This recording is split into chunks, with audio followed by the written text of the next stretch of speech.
broadcasting from somewhere between the tree line and your bad decisions. This is Coastal Static, 98.7 FM. If you can hear this, you're still alive. For now.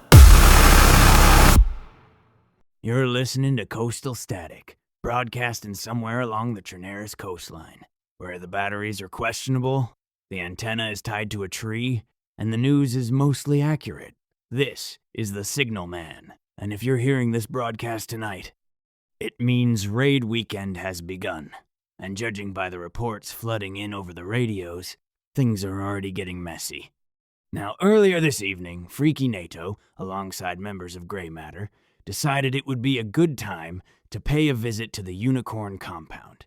From what I'm hearing, they actually made it inside the outer defenses, which is impressive. Unfortunately for them, the Unicorns had been busy preparing. Several traps were triggered during the push, sending attackers scrambling in every direction. One of those unfortunate moments involved Fulham, who was last seen advancing confidently before being sent directly back to the coast.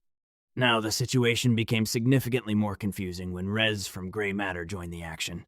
And by joined the action, I mean he opened fire with such enthusiasm that he reportedly eliminated 3 Freaky NATO allies who happened to be standing in the wrong place at the wrong time, which I should point out is an extremely bold interpretation of the term supporting fire. Now, in what can only be described as a remarkable career move.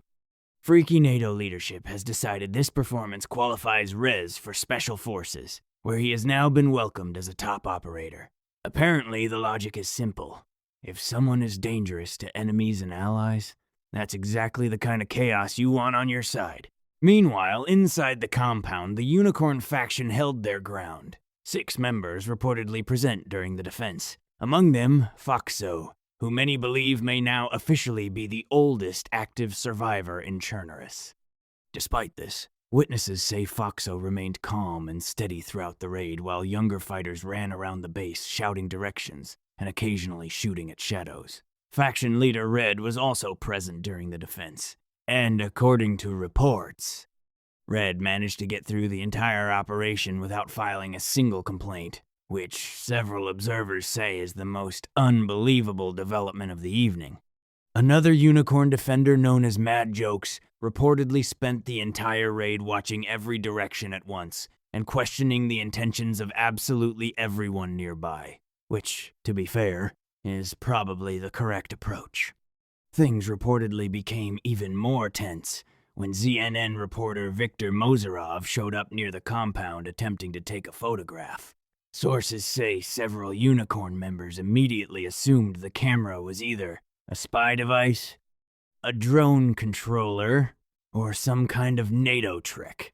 Mozarov was last seen leaving the area quickly, while insisting he was just reporting the news. Now, despite the chaos, confusion, and whatever Rez was doing, the Unicorns ultimately held their base, which means the war between these factions is far from over.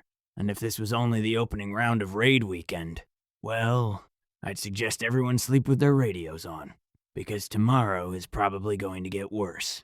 Broadcasting from somewhere between the tree line and your bad decisions. This is Coastal Static, 98.7 FM. If you can hear this, you're still alive. For now.